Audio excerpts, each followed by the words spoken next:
السلام عليكم ورحمة الله وبركاته.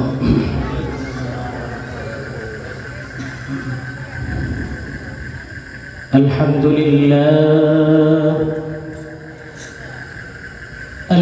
لله وكفى وسلام على عباده الذين اصطفى. أما بعد فأعوذ بالله من الشيطان الرجيم.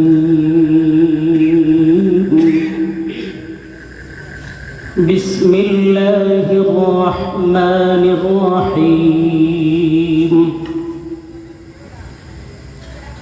فإذا جاء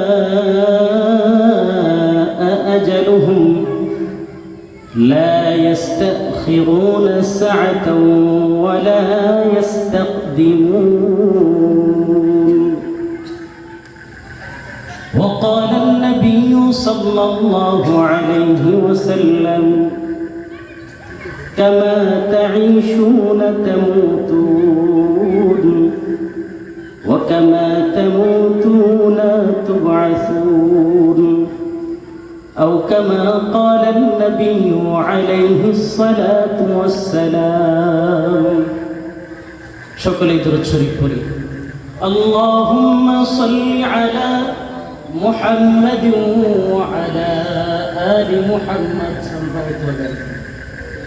كما صليت على إبراهيم وعلى آل إبراهيم إنك حميد مجيد.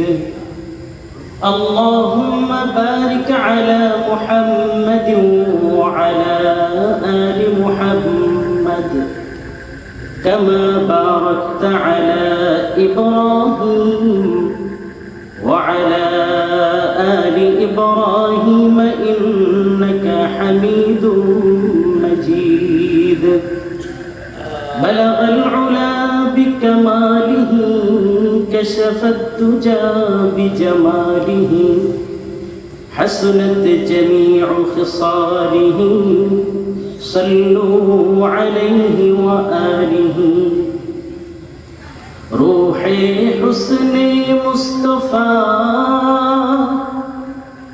روح حسن مصطفى ہے ایک بحر बेकरार, उसका साहिल तक कोई शीरी बया पहुँचा नहीं. बलगल उला बिकमालिही कशफत दुजा बिजमालिही हसनत जमीउ खिसालिही सल्लू अलैहि व आलिही. मौत को समझा है तूने इख्तितामे जिंदगी, मौत को समझा है तूने इख्तितामे जिंदगी. दर हकीकत मौत है सुबह दवामे जिंदगी. ला इलाहा একটু কেন কম বন্ধ করেন, এটা অতি পুরো মাইকের আওয়াজ পাবেন।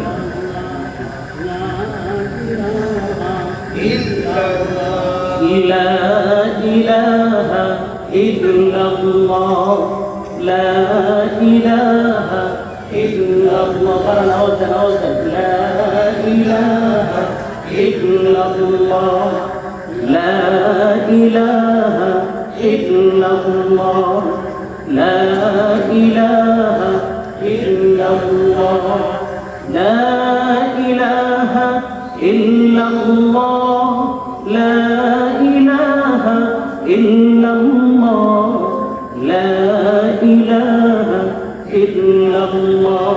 জোরে বলেন না, আপনারা একটু জোরে বলেন।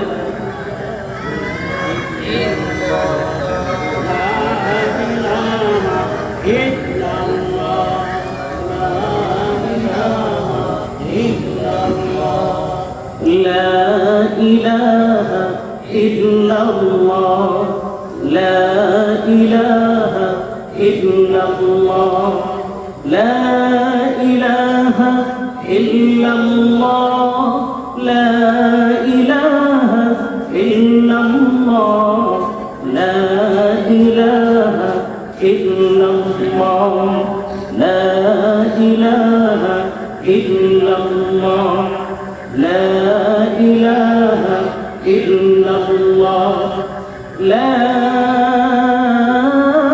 إله إلا الله محمد رسول الله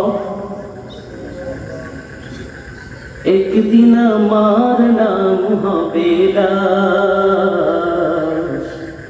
একদিন আমার নাম হবে লাশ সাদা কাফন পরবে দেহ রবে না আর আপন কেহ সাদা কাফন পরবে দেহ রবে না আর আপন কেহ বন্ধ হবে রে নিঃশ্বাস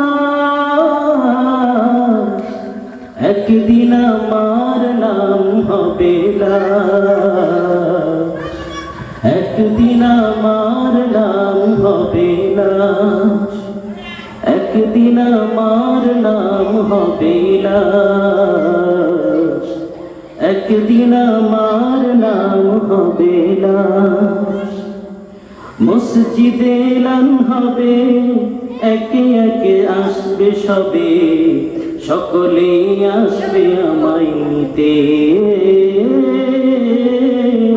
মসজিদে এলান হবে একে একে জানবে সবে সকলে আসবে আমার বাড়ি শেষ দেখা দেখবে স্বজন দেখে আমায় ভিজবে নয়ন শেষ হবে মিছে জমিদারি বড়ই পাতা গরম জনে আনবে কেউ আতর দানি কেউ গিয়ে কাটবে ঝাড়ের বাস একদিন আমার নাম হবে লাশ একদিন আমার নাম হবে লাশ গোসল করিয়ে আমায় খাটিয়াতে রাখবে শোয়াই পরিয়ে দেবে সাদা কাফন জানাজাটা পড়া হলে পালকিটা কাঁধে তুলে নিয়ে আমায় রাখবে কোথাও দাফন অন্ধকার একলা ঘরে দেহ আমার থাকবে পড়ে মাটি ঘেরা থাকবে চতুর্পাশ একদিন আমার নাম হবে লাশ একদিন আমার নাম হবে লাশ একদিন আমার নাম হবে লাশ একদিন আমার নাম হবে লাশ সাদা কাফন পরবে দেহ রবে না আর আপন কেহ সাদা কাফন পরবে দেহ রবে না আর আপন কেহ বন্ধ হবে নিঃশ্বাস একদিন আমার নাম হবে লাশ একদিন আমার নাম হবে লাশ ইজাইল দক্ষিণ পাড়া লাল মাহমুদ মিয়ার পরিবারের উদ্যোগে আজকের আয়োজিত বরকতি রহমতি মাহফিলের মান্যবর সভাপতি বিজ্ঞ হযরত উলামায়ে কেরাম এবং সামনে উপবিষ্ট আমার দিনদার ইমানদার মুমিন মুসলমান ভাইয়েরা, পর্দার আড়ালের মা ও বোনেরা, মহান আল্লাহ পাকের দরবারে লাখো কোটি শুকর যে আল্লাহ রাব্বুল আলামিন অত্যন্ত দয়া করে মায়া করে ভালোবেসে রহমতি বরকতি বাগানে আমাদেরকে একে অপরের সাথে জুড়ে মিলে বসার তৌফিক দান করেছেন। সেই মহান মনিবের দরবারে দিল থেকে সন্তুষ্টি চিত্তে শুকরিয়া জ্ঞাপন করি, সকলে করি আলহামদুলিল্লাহ। আপনারা কি আসলে খুশি না বেজার? খুশি হইলে একটু জোরে সরে বলেন আলহামদুলিল্লাহ। আরো জোরে বলি আলহামদুলিল্লাহ। আজকের এই মাহফিল এটা আমাদের পূর্বপুরুষ যারা দুনিয়া থেকে বিদায় হয়ে গেছেন, পাশেই কবরে শুয়ে আছেন, তাদের রূহের মাগফিরাতের জন্য, সওয়াব রেসানের জন্য আয়োজন করা হয়েছে। আর জীবিত মানুষ যারা আছেন তাদের উদ্দেশ্যে কি কিছু না, বিষয়টা এরকম না। মূল বিষয়টা হলো তাদেরকে সওয়াব পৌঁছানোর জন্য, তাদের জন্য দোয়া করার জন্য মাহফিল। কিন্তু এই মাহফিলটা কিন্তু তাদের না, মাহফিলটা হলো আমরা জীবিত যারা আছি তাদের। কি বলেন, ঠিক না বেঠে? কিন্তু অবস্থাটা এরকম যে যারা কবরে চলে গেছে তাদের উদ্দেশ্যে মাহফিল করলাম, আমাদের একটু আখিরাত স্মরণ করার জন্য, আখিরাতের পুঁজি একটু কামাই করার জন্য। কিন্তু এই মাহফিলের মধ্যে মানুষের খবর নাই। কি বলেন, ঠিক না বেঠি? আসলে যে আমরা কি চাই, আসলে যে আমরা কি চাই, আমরা দোকানের কাছে আসি, টিভির কাছে আসি, চার কাছে আসি, অনেক জায়গায় আসি, কিন্তু আমরা মাহফিলে নাই। কি বলেন, ঠিক না বেঠি? মাহফিল কি? কিছুক্ষণ আগে মুহতারাম আব্বাজান মৌলানা হাবিবুল্লাহ সাহেব ওয়াজ করলেন। ওনার কথাগুলো খুব সাজানো গোছানো, বিষয়টা এরকম না, কিন্তু কথাগুলো বলেন উনি দিল থেকে। কি বলেন, ঠিক কিনা? দিল থেকে কথা বলেন।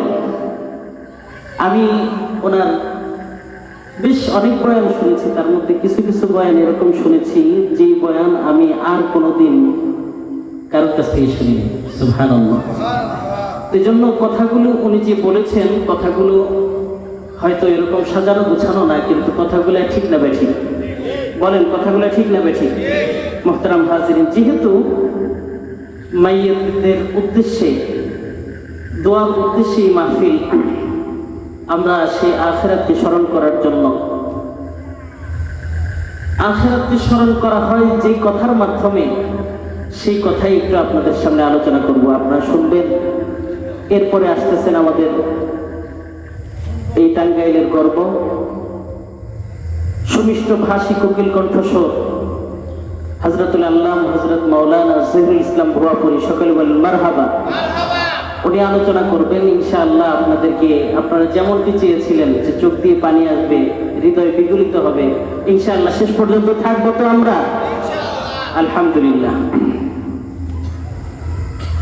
আল্লাহ রাব্বুল আলামিন কুরআনে হাকীমের মধ্যে ইরশাদ করেন, فإذا جاء أجلهم لا يستأخرون ساعة ولا يستقدمون। দুনিয়ার মধ্যে অসংখ্য অগণিত মানুষ আছে যারা আল্লাহকে বিশ্বাস করে না, আছে না নাই? আল্লাহকে বিশ্বাস করে না এমন মানুষ অনেক আছে, রাসূলকে বিশ্বাস করে না এমন মানুষ অনেক আছে, কিন্তু মৌতকে বিশ্বাস করে না এমন কিন্তু কোনো মানুষ খুঁজে পাওয়া যাবে না। কি বলেন, ঠিক না বেঠি? মৌত এটা এমন জিনিস, ফাইন্নাহু মুলাকীকুম, মৌত সবার সাথে একদিন না একদিন সাক্ষাৎ করবে। কি বলেন, ঠিক না বেঠি? আমার রাষ্ট্রের সবচেয়ে বড় মানুষটা যিনি, তার কাছেও যেমন আজরাইল আসবে, ঠিক একইভাবে একেবারে হত দরিদ্র যার কাছে কিছু নাই তার সাথেও সাক্ষাৎ করতে আসবে। কি বলেন, ঠিক না? দুনিয়ার কোনো মানুষ এমন নাই, দুনিয়ার সবচেয়ে ভালো মানুষ, তার কাছেও মৌত এসেছে। দুনিয়ার সবচেয়ে খারাপ মানুষটা যে বিদায় হয়ে গেছে, তার কাছেও মৌত এসেছে। ঠিক না ভাই? মৌত আসবে, মৌত আসবেই। যখন আসবে ফাইদা জাআ আজালুহুম, যখন মৃত্যু আসবে, লা ইস্তাখিরুনা সাআতাও ওয়া লা ইস্তাকদিমুন। আল্লাহ রাব্বুল আলামিন যখন মৃত্যু দূত পাঠাবেন, এক সেকেন্ড আগেও হবে না, এক সেকেন্ড পরেও, লা ইস্তাখিরুনা সাআতাও, একটু দেরি করা হবে না, ওয়া লা ইস্তাকদিমুন, আর একটু আগেও। অনেকে বলে যে অসময়ে মৃত্যুবরণ করছে, ওইটাই তার জন্য সময়। কি বলেন, ঠিক না ঠিক? মুহতারাম হাজিরিন, তাহলে এই ব্যাপারটার মধ্যে আমরা সকলেই একমত যে মৃত্যুবরণ করতেই হবে। কি কথা ঠিক কিনা? মরতে হবে, এই কথাই তো আমরা সবাই একমত। মরতে হবে, মৃত্যুর স্বাদ আস্বাদন করতেই হবে। আমাদের পূর্বপুরুষ যারা ছিলেন, আমরা দুনিয়া নিয়ে এত বেশি ব্যস্ত হয়ে গেছি, দুনিয়ার পেছনে এতটা বেশি পড়ে গেছি, আল্লাহ তাআলার নাম মুখে আনার মতন সময় আমাদের হয় না। আমাদের দুনিয়া, আমাদের ছেলে সন্তান আর টাকা পয়সা নিয়ে আমরা মত্ত থাকি। দুনিয়া নিয়ে এত বেশি ব্যস্ত আছি, কেউ টাকা করতেছি, কেউ বাড়ি করতেছি, কেউ গাড়ি করতেছি, কিন্তু যখন আমার আজাল এসে যাবে তখন কিন্তু এক মুহূর্ত আর দেরি করা হবে না, আর কেউ এটাকে ফিরাইতেও পারবে না। এক মহিলা, প্রভাবশালী মহিলা, তার পেটে বাচ্চা আসছে, প্রসব করবে,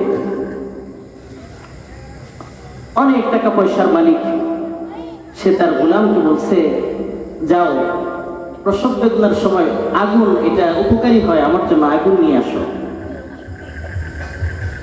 গোলাম যখন আগুন আনার জন্য ঘর থেকে বের হয়েছে, ঘর থেকে বের হওয়ার পরে একজন মুরব্বীর সাথে, টুপিওয়ালা পাগড়িওয়ালা দাড়িওয়ালার সাথে সাক্ষাৎ।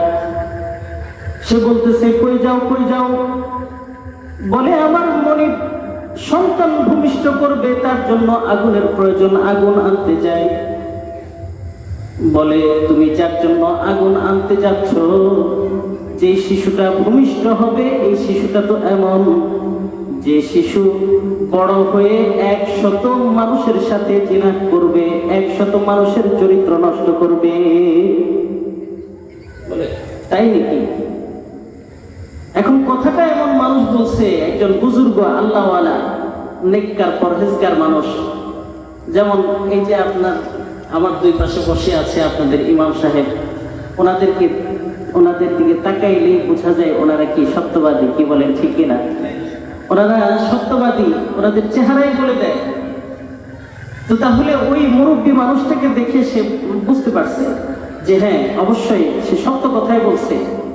এবার সে আগুন আনতে যায়, আগুন তো নিয়ে আসছে ঠিক, বাচ্চা প্রসব হয়েছে, কিন্তু তার মনের ভিতরে যে এই যে 100 মানুষের সাথে জিনা করবে, 100 মানুষের চরিত্র নষ্ট করবে, এই ক্ষোভটা তার ভিতরে আছে। এই কারণে সে নিজে একটা ছুরি লুকিয়ে মনিবের ঘরে নিয়ে গেছে, আর শিশু বাচ্চার পেটের মধ্যে ছুরি দিয়ে আঘাত করছে। আঘাত করার সাথে সাথে শিশুর নারী ভুঁড়ি বের হয়ে গিয়েছে, কিন্তু আল্লাহ রাব্বুল আলামিন, যিনি হায়াতের মালিক, তিনি আবার মওতের মালিক। বলেন, হায়াতের মালিক কে? আর জোরে বলেন, হায়াতের মালিক কে? মওতের মালিক কে? আল্লাহ যদি কাউকে রাখতে চান, রাখে আল্লাহ, মারে কে? আর যদি আল্লাহ তাআলা কাউকে মারতে চান, তাহলে তার মওত ফিরায় কে? কি বলেন, ঠিক না ব্যাঠিক? তাকে ছুরি দিয়ে আঘাত করেছে, পেট ফেরে গেছে, নারী ভুঁড়ি বের হয়ে গিয়েছে, কিন্তু আল্লাহ রাব্বুল আলামিন তাকে দিয়ে যেই কাজ দুনিয়াতে করাবেন, যে জিনিসটাকে দিয়ে ঘটাবেন, আল্লাহ তাআলা তো আহকামুল হাকিমিন, তার হুকুমকে লড়ানোর মতন কোনো ব্যবস্থা নাই। আছে? হুকুম লড়ে না। আল্লাহ রাব্বুল আলামিন মানুষের জন্মের বহু আগে কুদরত আল্লাহ রাব্বুল আলামিন সব কিছু লিখে রেখেছেন। কে কখন মরবে, কখন সে কি খাবে, কোথায় যাবে, সব লেখা আছে। আল্লাহ রাব্বুল আলামিন লিখে রেখেছেন, এই মহিলা 100 মানুষের সাথে সে জিনায় লিপ্ত হবে, এর আগে তার মৃত্যুবরণ হবে না, এটা লেখাই আছে। তো এখন তার মা তাকে এই নারী ভুঁড়িগুলো, ওই সময় তো আর এত অপারেশন বা এত ভালো ব্যবস্থাপনা ছিল না, এটা তাফসীরের কিতাবের মধ্যেই ঘটনাটা আসছে। তো এই মা এই নারী ভুঁড়ি ভিতরে দিয়ে সেলাই করে বাচ্চাকে রাখছে, আস্তে আস্তে সে সুস্থ হয়ে গেছে। সুস্থ হওয়ার পরে সে বড় হয়েছে, সুন্দর হয়েছে, বিবাহের উপযুক্ত হয়েছে। আর ওই যে গোলাম যে ছুরি মেরেছে, ছুরি মেরে সে পালায় গেছে অন্য দেশে। কারণ ছুরি তো মারছে, বুজুর্গের কথা শুনে তার কথা বিশ্বাস হয়েছে, এই কারণে তাকে ছুরিকে আঘাত করেছে। কিন্তু তার কাছে তো কোনো প্রমাণ নাই, আর খুঁজে দেখে মুরব্বীও নাই। এখন তো মানুষ তাকে ধরবে, জেলে ঢুকাবে, এই জন্য সে পালায় গেছে অন্য দেশে। অন্য দেশে যাওয়ার পর সেখানে যে এসে অনেক টাকা পয়সা কামাই করেছে, মালিক হয়েছে টাকা পয়সা। সে বড় একটা প্রাসাদ তৈরি করেছে, সুন্দর ঘর বাড়ি নির্মাণ করেছে। ঘর বাড়ি নির্মাণ করে এবার তারও বিয়ের বয়স হয়েছে, পাত্র খোঁজা শুরু হয়েছে, পাত্রী খোঁজা শুরু হয়েছে। ওই দেশের ওই ছেলে যে গোলাম ছিল সে হলো পাত্র, আর এই যার পেটের মধ্যে ছুরি মারা হয়েছিল মারার জন্য, কিন্তু আল্লাহ তারা মারেন নাই, সে হলো পাত্রী। সাক্ষাৎ হয়ে গেল, বিবাহ হয়ে গেল। ঘরে যাওয়ার পরে রাতের বেলায় যখন একত্রিত হয়েছে, সাথে সাথে দেখতেছে স্ত্রীর বুকের মধ্যে, পেটের মধ্যে এমন ফাড়া দাগ, কাটা দাগ। স্বামী জিজ্ঞাসা করেছে, কি ব্যাপার স্ত্রী, তোমার কি বড় কোনো মেজর কোনো অপারেশন হয়েছিল, যে অপারেশনের কারণে তোমার এখান দিয়ে ফাড়া দাগ? কি হয়েছিল বলো। বলে যে অপারেশন হয়েছিল না, বরং আমার মার একজন গোলাম ছিল, ওই গোলাম আমাকে ছুরিকাঘাত করে সে পালায় গিয়েছিল। এই দাগ এখন পর্যন্ত আমি বয়ে বেড়াচ্ছি। বলে তাই নাকি? বলে হ্যাঁ। এবার তো স্বামীর কৌতূহল জেগেছে যে সত্যি যদি এই ঘটনা সত্যি হয়ে থাকে, তাহলে তো মুরব্বী এতটুকুই কথা বলেন নাই। মুরব্বী বলেছিলেন তার ব্যাপারে যে সে 100 মানুষের চরিত্র নষ্ট করবে, আবার সে 100 মানুষের চরিত্র নষ্ট করে শেষ করবে না, আবার সে একটা মাকড়সার মাধ্যমে তার মৃত্যু আসবে। ছোট্ট প্রাণী, সাধারণ অতি সাধারণ প্রাণীর মাধ্যমে তার মৃত্যু হবে, এটাও তো লেখা ছিল। এবার জিজ্ঞাসা করতেছেন যে সত্যি তোমার যদি এই ঘটনা হয়ে থাকে, তুমি যদি সেই নারী হয়ে থাকো, তুমি যদি সেই মেয়ে হয়ে থাকো, তাহলে তোমার সাথে কি এমন কিছু ঘটেছে কিনা যে তুমি 100 মানুষের সাথে তুমি জেনার সম্পর্ক করেছ? বলে হ্যাঁ। তাহলে এই ঘটনাও যেমন সঠিক, ঠিক আছে, তুমি ভুল করে ফেলেছ, তোমাকেও আমি মাফ করে দিলাম, আর আমি তোমাকে স্বামী হিসেবে, স্ত্রী হিসেবে আমি গ্রহণ করে নিলাম। কিন্তু এবার তোমার কাছে আমার একটা চাওয়া আছে, একটা আবদার আছে। আবদারটা কি? আবদার হলো তুমি আমার জন্য এমন একটা সুনিবিড় নিপুণ করে একটা ঘর বানাবে, অট্টালিকা বানাবে, যেখানে একটা মাকড়সাও পর্যন্ত যেতে পারে না, একটা পিপিলিকাও ঢুকতে পারে না, এমন করে সুন্দর করে গ্লাস দিয়ে ঘর বানাবে। ঠিক আছে, তোমার আবদার যেহেতু, তোমার জন্য এমন একটা গ্লাসের ঘর বানিয়ে রাখলাম, যাও তুমি। তারপরেও যদি তুমি শান্ত থাকো, শান্তিতে থাকো, তাহলে এটা আমার চলবে। গ্লাসের ঘর বানানো হয়েছে, গ্লাসের ঘর বানানো হয়েছে। ওই ঘরের ভিতরে সে থাকতেছে, স্বামী আর স্ত্রী দুইজন ওই ঘরের ভিতরে থাকে। একদিন হঠাৎ করে স্বামীর চোখ যখন খুলে গেল, চোখ খুলে তাকায় দেখে যে ঘরের মধ্যে, উপরে ছাদের মধ্যে একটা মাকড়সা দেখা যায়, মাকড়সা দেখা যায়। এবার স্বামী স্ত্রীকে ডাক দিয়ে বলছে যে ওই যে মাকড়সা দেখা যায়, এটাই হয়তো বা আমার হায়াতের জন্য শত্রু হবে, আমার এটার হাতেই হয়তো বা মরণ হবে। সত্যি সত্যি ওই মাকড়সাটা তার মৃত্যুর কারণ হয়ে গিয়েছে।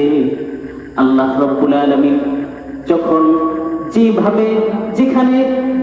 যেভাবে আল্লাহ রাব্বুল আলামিন মৃত্যু রেখেছেন, সেটা ছোট থেকে ছোট বিষয়, লঘু থেকে লঘু বিষয়ও যদি হয়, তাহলে তার কারণে সে মৃত্যুবরণ করবে। কি বলেন, ঠিক না বেঠি? আর যখন অনেক এমনও ঘটনা আছে যে ট্রাকের নিচে পড়ছে তারপরেও মারা যায় নাই। কি বলেন কেন? এটা এজন্যই যে আল্লাহ রাব্বুল আলামিনের কাছে হায়াত আর মওত, কি বলেন ঠিক না ভাই? আল্লাযী খালাকাল মাউতা ওয়াল হায়াতা الذي خلق الموت والحياة ليبلوكم أيكم أحسن عملا। আল্লাহ রাব্বুল আলামিন আমাদেরকে যে হায়াত দিয়েছেন, আমাদেরকে মওত দিয়েছেন কেন? বর্তমান সময়ে বেশ কিছু নাস্তিক এমন আছে যারা কবরের আযাবকে বিশ্বাস করে না, আছে না নাই? কবরের আযাবকে বিশ্বাস করে না, যেমন হুমায়ুন আজাদ। তারা মৃত্যু, কবরের আযাব, জান্নাত জাহান্নাম তারা বিশ্বাস করতে চায় না, এবং তারা তার পরবর্তী প্রজন্মকে তারা নসিহত করে গেছে, ওসিয়ত করে গেছে যে আমরা যখন মারা যাব ওই মোল্লারা যেমন করে কাফন করে দাফন করে কবরের মধ্যে শোয়াই, ওই কবরে শোয়াইবা না। কেন কবরে শোয়াইবা না? কারণ কবরের মধ্যে নাকি মুনকার নাকির আসে, কবরে এসে সওয়াল করে। সত্যি যদি মোল্লাদের কথা ঠিক হয় তাহলে তো মোল্লাদের যেই রব, মোল্লারা যাকে মানে যার সিজদা করে, আমি তো তার ইবাদত করি না, তাকে বিশ্বাসও করি না, তার কারণ তাকে চোখে দেখা যায় না। আর যে জিনিস চোখে দেখা যায় না ওইটা আমরা বিশ্বাস করি না। এমন নাস্তিক আছে না নাই? কথা বলেন আছে না নাই? বহু আছে, এবং সেটা দিন দিন বাড়তেছে। কবরের আযাব কি সত্য না মিথ্যা? কথা বলেন, সত্য না মিথ্যা? আপনার আমার নবী মুহাম্মদুর রাসূলুল্লাহ সাল্লাল্লাহু আলাইহি ওয়াসাল্লাম হাদিস শরীফের মধ্যে ইরশাদ করেন, আর-রাউযাতু আল-কবরু রাউযাতুন মিন রিয়াযিল জান্নাহ আও হুফরাতুন মিন হুফারিন নার।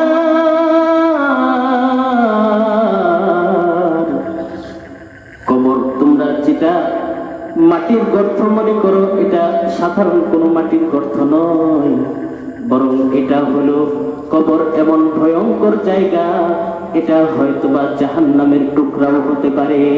কি বলে ঠিক না ভাই? ঠিক। ওই নাস্তিক যারা, তারা তো বিশ্বাস করে, তারা বিশ্বাস করে যে কবরে এখানে কিছুই হয় না, মানুষ মারা যায় আবার সে অন্য কোনো কিছু হয়ে দুনিয়াতে আবার ফিরে আসে। নাউযুবিল্লাহি মিন যালিক। এটা তারা মনে করে। তারা মনে করে যে আমার দেহটা যদি আমি হাসপাতালে চিকিৎসার জন্য দিয়ে দেই, চিকিৎসার জন্য যদি আমার দেহটা দিয়ে দেয়, তাহলে আমার নখ কাটবে, আঙ্গুল কাটবে, কলিজা কাটবে, চোখ উঠিয়ে আরেকজনকে দিবে, হ্যাঁ, তারপরে হার্ট আরেকজনকে দিয়ে দিবে, এগুলা দিয়ে চিকিৎসা করবে। কাজে আমি কবরেও যাব না, আর আমার প্রশ্ন হবে না। নাউযুবিল্লাহি মিন যালিক। আমার আল্লাহ যিনি মানুষের রেজা, যিনি আল্লাহ রাব্বুল আলামিন আমার অনস্তিত্ব থেকে অস্তিত্বের মধ্যে এনেছেন, যে অনিস্তিত্ব থেকে আল্লাহ তাআলা আমাদেরকে অস্তিত্বের মধ্যে নিয়ে আসলেন, সেই আল্লাহ রাব্বুল আলামিন কি এরকম টুকরা টুকরা আলাদা আলাদা মানুষকে কি একত্র করতে পারবেন না? কি বলেন, পারবেন না? কেউ যদি আসমানে মারা যায়, অথবা কেউ যদি পানির মধ্যে মারা যায়, অথবা কেউ যদি বাঘের পেটে চলে যায়, অথবা কেউ যদি কুমিরের পেটে চলে যায়, আল্লাহ রাব্বুল আলামিন তাকে ওইখানে কবরের সকল বন্দোবস্ত করতে পারবেন কিনা? পারবেন না। হয়তো সেখানে তার রাউযাতুম মিন রিয়াযিল জান্নাহ হবে, সেটাই তার জন্য বেহেশতের জায়গা হবে, অথবা হুফরাতুম মিন হুফারিন নার, অথবা আগুনের একটা টুকরা সেখানেই হয়ে যাবে। এটা জায়গার সাথে সম্পৃক্ত নয়, বরং এটা হলো আমলের সাথে সম্পৃক্ত। কেউ যদি নেক আমল করে, আল্লাহ রাব্বুল আলামিন বলেন,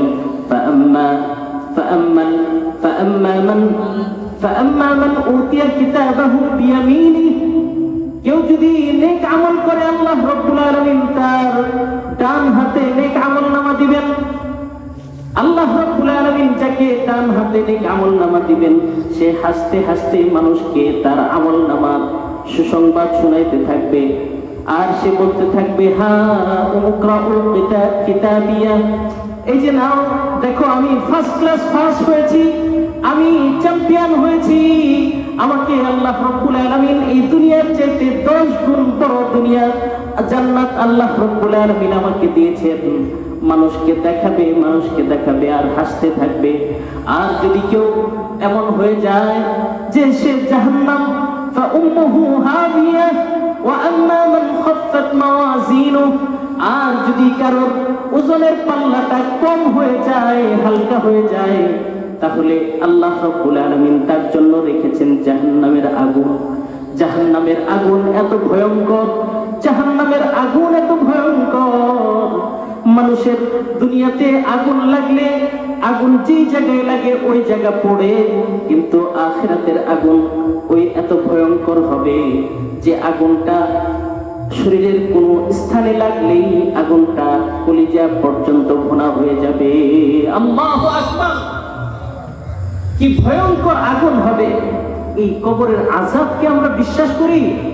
কথা বলেন, বিশ্বাস করি? কোরআন এবং হাদিসের মধ্যে বহু বর্ণনা তো আছেই, সাথে সাথে আমাদের আকাবির বুজুর্গরা যারা, তাদের অনেক ঘটনা এরকম আছে এবং তাদের কিতাবগুলোর মধ্যেও এই সমস্ত ঘটনার উল্লেখ আছে। যেমন উপমহাদেশের একজন প্রখ্যাত আলেম, দারুল উলুম দেওবন্দের কৃতি সন্তান, যার নাম হলো আশিক ইলাহি বুলন্দশহরি, ওনার কিতাবের মধ্যে মরনে কি বাত কিয়া হোগা, এই কিতাবের মধ্যে বেশ কিছু ঘটনা আনছেন। এবং তাফসিরে জালালাইনের মধ্যে জালালউদ্দিন সুয়ুতী রাহমাতুল্লাহি আলাইহি কিছু ঘটনা আনছেন যে কবরের আযাব সত্য, এই বিষয়টার উপরে বেশ কিছু ঘটনা আনছেন। এক হজের কাফিলা হজের সফরে যাচ্ছে, বেশ কয়েকজন মানুষ একাত্র হয়ে হজের কাফেলায় যাচ্ছে। আগের জমানায় এমন ভালো যানবাহনের ব্যবস্থা ছিল না যে 7 ঘন্টায় মক্কায় পৌঁছে যাওয়া যায়, এমন ব্যবস্থা ছিল না। সেই সময় অধিকাংশ মানুষ পায়ে হেঁটে যেত।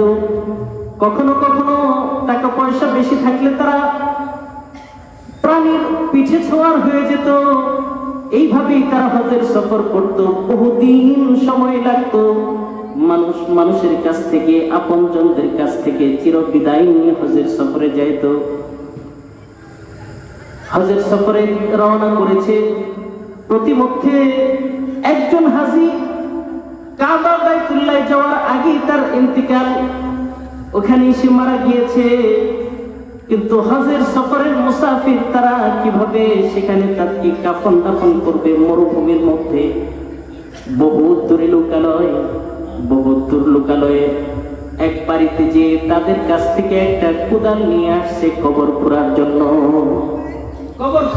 একটা কোদাল নিয়ে আসছে। অনেক চাওয়ার পরে এক মহিলা একটা কোদাল দিছে, যে কোদাল এই শর্তে দিতে পারে যে আমাকে এই আমার কোদালটাই আবার ফিরিয়ে দিতে হবে। ঠিক আছে, তো এই শর্তে নিয়ে আসছে। কবর খুঁড়ছে, জানাজা পড়ছে, দাফন করতে নিয়ে যেতেছে। এমন সময় দেখে কবরের মধ্যে বিশাল আকারের সাপ। কবরের মধ্যে বিশাল আকারের সাপ। আবার দেখতেছে ওই জায়গা বাদ দিয়ে আরেক জায়গায় কবর খুঁড়েছে। ঠিক ওই জায়গায় যাওয়ার পরেও কবরে যখন লাশ নামাবে তখন দেখে আবার আরেকটা সাপ। আবার সেখান থেকে লাশটাকে সরিয়ে আরেক জায়গায় দাফন করার জন্য কবর করেছে, ওইখানেও দেখে সাপ। ওই সময় ওনারা চিন্তায় পড়ে গেল কিভাবে দাফন করব, কিভাবে তাকে কবরস্থ করব। এই চিন্তায় যখন পেরেশান, জমানার সবচেয়ে বড় আলেম ছিলেন, তার সাথে সাক্ষাতে গেল। জয় বলল, হুজুর এই অবস্থা, যেখানেই কবর খুঁড়ি সেখানেই সাপ। আল্লাহু আকবার! জীবিত মানুষকে যদি সাপ ধরতে চায় তাহলে সে দৌড় দিতে পারে কিনা? হ্যাঁ, সে সাপকে লাঠি দিয়ে বাড়ি দিতে পারে। বাঘ তার সামনে যদি আসে, বাঘকেও আক্রমণ করার ক্ষমতা মানুষ রাখে, বাঘকে ধরার বুদ্ধি আছে মানুষের। কিন্তু একজন মানুষ যদি মারা যায় তাহলে সে কি এটাকে আর ফেরানোর কোনো ক্ষমতা রাখে? কথা বলেন, ফেরানোর ক্ষমতা রাখে? আর আল্লাহ তাআলার পক্ষ থেকে যে নিযুক্ত যে সাপ, ওই সাপ তো দুনিয়ার চিড়িয়াখানার অজগরের মতন না, কি বলেন ঠিক না ভাই ঠিক? চিড়িয়াখানার অজগর দেখলেই তো অনেকের পেটে লারা দিয়ে উঠে, কি বলেন?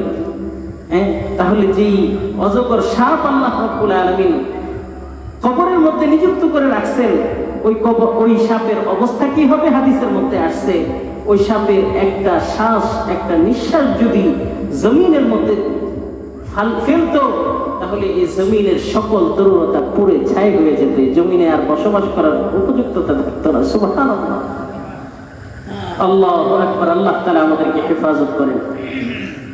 কবরের আযাব কত কঠিন, সইতে আমি পারিব না। কবরের আযাব কত কঠিন, সইতে আমি পারিব না। ও গো দয়াময় হে রহিম, ও গো দয়াময় হে রহিম, চাই যে তোমার গো করুণা। কবরের আযাব কত কঠিন, সইতে আমি পারিব না। সবাই বলেন একটু, কবরের আযাব কত কঠিন, সইতে আমি পারিব না। কবরের আযাব কত কঠিন, সইতে আমি পারিব না। ও গো দয়াময় হে রহিম, চাই যে তোমার করুণা। কবরের আযাব কত কঠিন, সইতে আমি পারিব না। আল্লাহ তাআলার কাছে আমরা করজোর আবদার জানাই, আল্লাহ আপনি আপনার জাহান্নাম আমাদের জন্য হারাম করে দিন। সকলে বলেন আমিন। মুহতারাম হাজিরিন, আজকের যে আয়োজন, এই আয়োজনটা এজন্যই করা হয়েছে, আমাদের পূর্বপুরুষ যারা, তারা তো দুনিয়া থেকে বিদায় হয়ে গেছেন। একে একে আমাদের বাবা, চাচা, নানা, দাদা সব চলে গেল, আর কেউ কিন্তু কোনোদিন ফিরে আসে নাই। কি বলেন, আসছে? কেউ আসছে? দুনিয়ার সবচেয়ে বড় ব্যক্তি যিনি ছিলেন, দুনিয়ার সবচেয়ে আল্লাহ তাআলার প্রিয় বান্দা যিনি ছিলেন, তিনিও কিন্তু দুনিয়ার মায়া ত্যাগ করে চলে গেছেন। কি বলেন ঠিক না ঠিক? দুনিয়ার মায়া ত্যাগ করতে হয়েছে। গতকাল যেখানে মাহফিল ছিল, আমাদের একটা সিরাতের মাহফিল, ধারাবাহিক মাহফিলের একটা অংশ, আলহামদুলিল্লাহ সেখানে মাহফিল, আমার মনে হয় যে জীবনে আমি এমন কোনো মাহফিলে উপস্থিত হই নাই। আলহামদুলিল্লাহ, এত ভালো লাগছে মাহফিলটা। এমন শ্রোতা কেউ ছিল না যে একজনও কাঁদে নাই। রাসূল আরবি সাল্লাল্লাহু আলাইহি ওয়াসাল্লামের টোটাল জীবনী নিয়ে একটা আলোচনা হয়। আমাদের যে মাহফিলগুলো, আলহামদুলিল্লাহ এই মাহফিলও ঠিক আছে, মাদ্রাসার মাহফিল হয় মাদ্রাসার কালেকশনের জন্য, মসজিদের মাহফিল হয় মসজিদের কালেকশনের জন্য, অনেক জায়গায় অনেক মাকসাদ থাকে, কিন্তু আমাদের এই মাহফিলের একমাত্রই উদ্দেশ্য আমাদের আখিরাতটা যাতে ঠিক হয়ে যায়। কি বলেন ঠিক না ঠিক? তো কাজেই ওই মাহফিল, সিরাত মাহফিলের মধ্যে রাসূল আরবি সাল্লাল্লাহু আলাইহি ওয়াসাল্লামের একেবারে মৌলুদ থেকে, জন্ম থেকে নিয়ে মৃত্যু পর্যন্ত, নবীজির পরে খিলাফতের সময় পর্যন্ত এবং হযরতে ফাতিমা রাদিয়াল্লাহু তাআলা আনহার মৃত্যু পর্যন্ত যে ইতিহাস আমার কাছে এত ভালো লাগছে, আমরা যারা আলোচনা করেছি আমাদেরও ভালো লাগছে, আর যারা শ্রোতা ছিল তাদেরও অনেক ভালো লাগছে। ইনশাআল্লাহ যদি সুযোগ হয় তাহলে আপনাদেরকে এক সময় শোনাবো। মুহতারাম হাজির, আমি যেই কথা বলতেছিলাম যে আল্লাহ রাব্বুল আলামিন যে কবরের মধ্যে আমাদের থাকতে হবে, সেই কবরের আযাব, এটা সত্য না মিথ্যা? আর কবর তো কবর, মৌত এমন একটা জিনিস, যেই মৌত মানুষের সকল স্বপ্ন, স্বাদ, আশা, সকল দৌড়াদৌড়ি, সকল পেরেশানি সবকিছুকে এক মুহূর্তে শেষ করে দেয়। রাসূল আরবি সাল্লাল্লাহু আলাইহি ওয়াসাল্লাম তার হাদিস শরীফের মধ্যে ইরশাদ করেন, আকসিরু যিকরা হাযিমিল লাযাতিল মাউত, তোমরা মৃত্যুর কথা বেশি বেশি স্মরণ করো, বেশি বেশি মৃত্যুর কথা, সেই মৃত্যুর কথা তোমরা স্মরণ করো যেই মৃত্যুর কথা স্মরণ করলে দুনিয়ার সকল স্বপ্ন, স্বাদ সবকিছু ম্লান হয়ে যায়। আর আখিরাতের দিকে মানুষ ধাবিত হয়ে যায়। এজন্য কেউ যদি মৃত্যুর কথা স্মরণ করে, কমপক্ষে দিনে যদি কেউ 20 বার মৃত্যুর কথা স্মরণ করে, আর যদি সেই দিনেই সে ইন্তিকাল করে, আল্লাহ রাব্বুল আলামিন তাকে শাহাদাতের মর্যাদা নসিব করবেন। বলেন সুবহানাল্লাহ। কেন শাহাদাতের মৃত্যু তাকে আল্লাহ রাব্বুল আলামিন নসিব করবেন? শাহাদাতের মওত আমরা চাই তো, কি বলেন, চাই কিনা? দুনিয়ার মধ্যে যত রকমের মরণ আছে, অ্যাক্সিডেন্টের মরণ, স্ট্রোক করে মরণ, আর না খেয়ে মরণ, আর যত রকমের মরণ আছে, এই সব মরণের চাইতে উত্তম মরণ হলো শাহাদাতের মরণ। সুবহানাল্লাহ। জান্নাতে যাওয়ার যতগুলো রাস্তা আছে তার মধ্যে থেকে সবচেয়ে শর্ট রাস্তা হলো শাহাদাতের রাস্তা। সুবহানাল্লাহি ওয়া বিহামদিহি। শহীদ হবে আর আল্লাহ তাআলার জান্নাতের বাকি হয়ে যাবে। সুবহানাল্লাহি ওয়া বিহামদিহি। এজন্য হযরত আবু বকর সিদ্দিক রাদিয়াল্লাহু তাআলা আনহু উনি দোয়া করতেন, আল্লাহুম্মা রযুকনি শাহাদাতান ফি সাবিলিক ওয়াজআল মাউতি ফি বালাদি রাসূলিক। হে আল্লাহ, আপনি আমাকে রাসূলের শহরের মধ্যে মৃত্যু দান করেন, অর্থাৎ মদিনাতে মৃত্যু দান করেন, আর আমাকে রাসূলের শাহাদাতের মৃত্যু দান করেন, আর আমাকে নবীজির শহরে শোয়ার তৌফিক দান করেন। সুবহানাল্লাহি ওয়া বিহামদিহি।